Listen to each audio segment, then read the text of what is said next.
नमस्कार साथियों। जैसा कि पिछले वीडियो में हमने डिस्कस किया था प्रीलिम्स एग्ज़ाम के बारे में, क्या कट ऑफ जाएगी, उसको हमने डिस्कस किया था। पेपर के डिफ़िकल्टी लेवल को हम लोगों ने डिस्कस किया था। तो अब इसके बाद अगला चरण है कि जिन भी अभ्यर्थियों का प्रीलिम्स हो रहा है या जिनका भी जनरल कैंडिडेट में 45 के प्लस में मार्क्स बन रहे हैं, तो उनके लिए क्या अगली रणनीति हो मुख्य परीक्षा 2026 के बारे में। तो एक छोटी चर्चा करते हैं पहले कि क्या हमारी रणनीति होनी चाहिए, या जो भी विद्यार्थी लगभग 40 प्लस हैं, उनका क्वेश्चन बन रहा है, उनके लिए मुख्य परीक्षा की रणनीति क्या होनी चाहिए। जैसा कि अभी आपने देखा कि 21 अगस्त का डेट है, तो आपके पास आज के डेट से लगभग 80 दिन बनेंगे, 80-81 दिन बनेंगे। तो 80-81 दिन की रणनीति क्या हो? क्या प्रीलिम्स के एग्ज़ाम के बाद आपके पास इतना पर्याप्त समय बचता है क्या कि सारे विषय को अच्छे से कवर कर पाएँ? उसमें आपको पता है कि एक वैकल्पिक विषय ऐड हो गया है, ऐसे के लिए आपको अलग से पढ़ना पड़ता है। तो अब इसकी रणनीति क्या हो कि अगले 80 दिन में हम कैसे अपने पेपर को प्रिपेयर कर पाएँ? प्लस कंपल्सरी इंग्लिश आ गया, कंपल्सरी हिंदी है, इनको भी आपको देखना होगा। निश्चित रूप से चाहे मैं रहा हूँ या कोई भी विद्यार्थी, ख़ास तौर से क्या है कि जो कंपल्सरी पेपर होते हैं या वैकल्पिक विषय पहले बहुत ध्यान नहीं दे पाते हैं, लेकिन आफ्टर प्रीलिम्स क्या है कि ऑटोमेटिक प्रेशर बढ़ जाता है और उसमें सारी चीज़ें कवर करने के लिए बहुत कम समय होता है। तो कैसे उसको करें, उसकी रणनीति पे आज हम चर्चा करते हैं। तो पहले हम देखते हैं कि विषय में जो पेपर 1 है उसमें हिस्ट्री है, इंडियन सोसाइटी है और ज्योग्राफी है। हिस्ट्री आपने प्रीलिम्स के लिए पढ़ा है, ज्योग्राफी आपने प्रीलिम्स के लिए पढ़ा है, अभी रिसेंटली पढ़ा होगा, ठीक है। अब बच रहा है इंडियन सोसाइटी। जैसा कि जब आप ट्रेंड एनालिसिस करेंगे, आप देखेंगे कि इंडियन सोसाइटी से नंबर ऑफ क्वेश्चन लगातार बढ़ रहे हैं। मतलब 8-8, 9-9 सवाल आपको इंडियन सोसाइटी से मिल रहे हैं।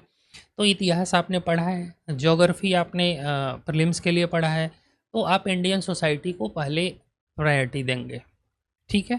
कि अगर इतिहास भूगोल में आपको कम भी समय मिलता है लास्ट के रिवीजन के टाइम में, तो कोई दिक्कत ना हो। नंबर ऑफ क्वेश्चन कम हो रहे हैं, इधर नंबर ऑफ क्वेश्चन बढ़ रहा है, समय भी आपको देना है। तो पेपर 1 में सबसे पहले हम प्रायोरिटी रखेंगे इंडियन सोसाइटी को। पेपर 2 की बात करते हैं, पॉलिटी को अभी रिसेंटली प्रीलिम्स में हमने पढ़ा होगा। फिर आपका आता है गवर्नेंस, गवर्नेंस पे थोड़ा सा ध्यान देने की ज़रूरत है। फिर आपका सोशल जस्टिस और आईआर। तो आईआर में अभी आप देख रहे हैं कि जो हमारा आर्थिक घटनाक्रम है या राजनीतिक घटनाक्रम है, पूरा जो ग्लोबल ऑर्डर है वो मतलब किस तरह से मतलब जूझ रहा है एक दूसरे से। फिर क्या है, ईरान और यूएस का वार है, ठीक है। पूरा मिडिल ईस्ट आपका फिर मतलब पूरा डिस्टर्ब है। चाइना, रसिया, यूक्रेन, ये सारी चीज़ें मतलब और फिर क्या, इंडिया के जो भी नेबरिंग कंट्री हैं उनके साथ रिलेशन, ये सारी चीज़ें मतलब बहुत ही डिस्टर्बिंग चीज़ें हो गई हैं। तो यहाँ से भी अच्छे खासे सवाल बनने की वो है। तो ट्रेडिशनल पार्ट से पॉलिटी के सवाल को कम करके आपका सोशल जस्टिस और आईआर के सेगमेंट में सवाल आपके अच्छे खासे बनेंगे। तो पॉलिटी आपने प्रीलिम्स में पढ़ा है, सोशल जस्टिस और आईआर के पार्ट को आपको ध्यान में रखना है। पेपर 3 की बात करते हैं, इकोनॉमिक सर्वे, ये सारी चीज़ें आपने पढ़ी होंगी अभी प्रीलिम्स के पॉइंट ऑफ व्यू से। अब इसमें आप देख लीजिए, पर्यावरण, इतने युद्ध हो रहे हैं, उसका इम्पैक्ट क्या है, ग्लोबल वार्मिंग है, बहुत सारी चीज़ें हैं आज के डेट में। अनवांटेड टाइम पे आप देख रहे हैं कि ओले, बर्फ़, आंधी, ये सारी चीज़ें हो रही हैं। इन्वायरमेंट पे काम करने की ज़रूरत है आपको। फिर आपका इंटरनल सिक्योरिटी पेपर 3 में है। साइंस एंड टेक्नोलॉजी वाला पार्ट है, जिसमें अभी आप देख रहे हैं एआई का इनोवेशन कितना तेज़ी से बढ़ रहा है, ठीक है। हर सेक्टर में हम एआई को यूज़ करने में प्रेफरेंस दे रहे हैं। तो टेक्नोलॉजी वाले पार्ट में भी काफ़ी चीज़ें नई हैं जिनको हमें पढ़ना है। हो सकता है प्रीलिम्स में आपने थोड़ा बहुत पढ़ा भी हो, बट मेंस में आपको लिखने के लिए आपको थोड़ा सा एक डीप अध्ययन करना होगा। एंड फिर आपका इकोनॉमिक्स है, तो इकोनॉमिक्स को भी आपको अच्छे से देखना हो, तो पेपर 3 जो है वो ओवरऑल आपको क्या है कि अच्छे से पढ़ना पड़ेगा। तो पेपर 3 का आप देख लीजिएगा कि कैसे इंटरनल सिक्योरिटी को प्रायोरिटी देनी है, इन्वायरमेंट को प्रायोरिटी देनी है, इकोनॉमिक्स आपने थोड़ा बहुत पढ़ा है, साइंस एंड टेक्नोलॉजी भी प्रीलिम्स के लिए पढ़ा होगा, तो थोड़ा बहुत उस सेगमेंट में, फिर इकोनॉमिक्स। ठीक है, पेपर 4 की बात करते हैं। तो पेपर 4 की बात, इथिक्स पूरा आपका 250 नंबर का पेपर है, और प्रीलिम्स में भी आपने नहीं पढ़ा है, आपने कोचिंग में या जब आप तैयारी मेंस का पूरा कर रहे होंगे उसी सेगमेंट में आपने पढ़ा है। तो प्रीवियस ईयर क्वेश्चन के साथ, कुछ केस स्टडी के साथ, अब क्या है कि डेली बेसिस पे इस पे काम करना आपको स्टार्ट करना होगा। इसमें बहुत कुछ नया ऐड ऑन करना नहीं है, बट ये है कि अभ्यास आपको करना होगा। ठीक है, इसके ट्रेडिशनल पार्ट से सवाल लगभग कम ही आएंगे, बट हो सकता आ जाए, तो ट्रेडिशनल जो भी इसके पारिभाषिक शब्दावली से रिलेटेड शब्द हैं उन पे क्लियरिटी होनी चाहिए। एटीट्यूड, एप्टीट्यूड, ये बहुत सारी चीज़ें जो भी हैं, टर्म्स है, टर्म्स आपके सारे क्लियर होने चाहिए। ठीक है, ताकि जो भी आपका आंसर हो उसमें स्पष्टता हो। ठीक है, फिर आ जाते हैं हम ऐसे वाले पार्ट पे। तो भाई अब तो क्या है कि अब बिल्कुल टाइम नहीं है। अगर सप्ताह में, जैसे हम जो 80 दिन का रोड मैप बनाएंगे उसमें आप देख लीजिए कि लगभग सप्ताह में अगर एक भी इससे, बाकी टाइम आप पढ़िए, स्ट्रेटजी बनाइए, डिसाइड करिए कि क्या क्या ऐसे हो सकता है, गेस करिए, बट सप्ताह में कम से कम 1 या 2 ऐसे तो आपको लिखना ही लिखना पड़ेगा। ठीक है, एग्ज़ाम में आपको 2 ऐसे लिखना है, तो कोशिश करिए कि कम से कम सप्ताह में मतलब 2-2 4 ऐसे तो आप लिखिए टाइम निकाल के। ज़रूरी नहीं है कि 1500 शब्द हो पाए, लेकिन 1000, 1200 जितना हो सकता है, 1000, 1200 का अभ्यास करिए। हालांकि 1500 वर्ड्स का करना ही चाहिए, ताकि एग्ज़ाम में आप 1200 तक लिख ही पाएँ। तो कोशिश करके 1000, 1200 तक पहुंचाना, इसको स्टार्ट करिए अभी से।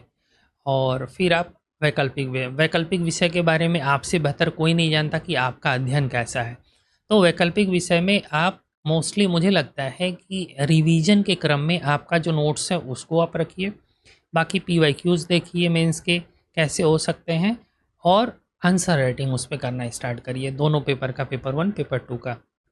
जो आपका स्ट्रेंथ है उसमें आप थोड़ा सा कम प्रयास करिए, जो स्ट्रेंथ नहीं है, जहाँ पे जिस पोर्शन पे आपको ज़्यादा काम करने की ज़रूरत है उस पे अच्छे से प्रयास करिए, उस पे रेगुलर बेसिस पे आंसर राइटिंग करिए। अब ओवरऑल जब इसको हम कंक्लूड करेंगे, सारी चीज़ें तो हो गई आपकी। ठीक है, एक मेजर चीज़ इसमें बच रहा है करेंट अफेयर्स का। तो करेंट अफेयर्स का आप क्या करिए कि 1 साल का हमें देखना है। तो जो आपका मई 2025 के बाद, जून से आप देख लीजिए कि जून के बाद से मंथली आप 3-3, 4-4 दिन का टाइम एक-एक मंथ के लिए रखिए, और 3-3, 4-4 दिन में एक-एक महीने का जो करंट अफेयर्स है आपका पिछले साल का, वहाँ से रिवीजन करना स्टार्ट करिए।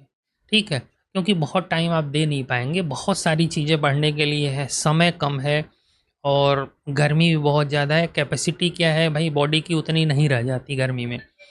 अब रही बात करंट अफेयर्स की, तो करंट अफेयर्स में क्या है कि जून 2025 के बाद से जो करंट अफेयर्स है उसको आपको देखना होगा। लगभग 1 साल का करंट अफेयर्स हम देखेंगे, जून 2025 से लेके अगस्त तक।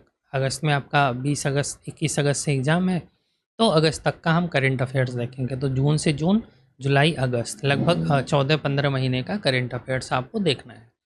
तो इन 15 महीने के करंट अफेयर्स को देखने में एटलीस्ट अगर 1 महीने का भी करंट अफेयर्स आप देखेंगे तो लगभग 2 से 3 दिन लगेगा। तो जो आपने प्रीलिम्स में सॉर्ट आउट किया होगा कि इन टॉपिकों को आप मुख्य परीक्षा के लिए देखेंगे, उनको देखना, रिवाइज़ करना, उनके पॉइंट्स नोट करना कि किस पेपर का कौन सा है, उसको स्टार्ट कर दीजिए। ठीक है, 3 से 4 दिन का टाइम निकालिए कि 1 महीने के करंट अफेयर्स को आप पैक करेंगे। जिस पेपर का जो है उसमें वो चीज़ें डाल दीजिए। इतिहास रिवीजन कर रहे हैं या ज्योग्राफी रिवीजन कर रहे हैं, पॉलिटी रिवीजन कर रहे हैं, तो उसमें देख लीजिए कि कौन कौन सा टॉपिक आपका किस में क्या अपडेट करना है, तो वो देख लीजिए। उसमें बहुत ज़्यादा समय लगाने की ज़रूरत नहीं है। ठीक है, तो इस तरीके से 1 से 2 दिन में आपको अपनी प्लानिंग करनी होगी। और प्लानिंग के बाद क्या है कि आगे आपको ये देखना होगा कि प्लानिंग चेंज ना करनी पड़े। जो प्लान आपने बना लिया है, जो शेड्यूल बना लिया है, उसका एग्जीक्यूशन प्रॉपर हो रहा है कि नहीं हो रहा है, उसको देखना है आपको। और लगभग कम से कम 12 से 14 घंटे की सीटिंग चाहिए ही चाहिए। ठीक है, डेली बेसिस पे 3 से 5 घंटे का कम से कम राइटिंग हो, डेली बेसिस पे 5 घंटे की राइटिंग हो। अदरवाइज़ क्या है कि 20 क्वेश्चन पूरा कर पाना सपना हो जाएगा। ठीक है, 80 दिन के लगातार अभ्यास से ही वो आपके हाथ में क्षमता आएगी कि आप लगभग सारे क्वेश्चन को टच कर पाएंगे। ठीक है, उस टच करने का मतलब है कि उसमें कुछ प्रासंगिक बातें लिख पाएंगे कि जिससे आपको एक अच्छा खासा नंबर हो।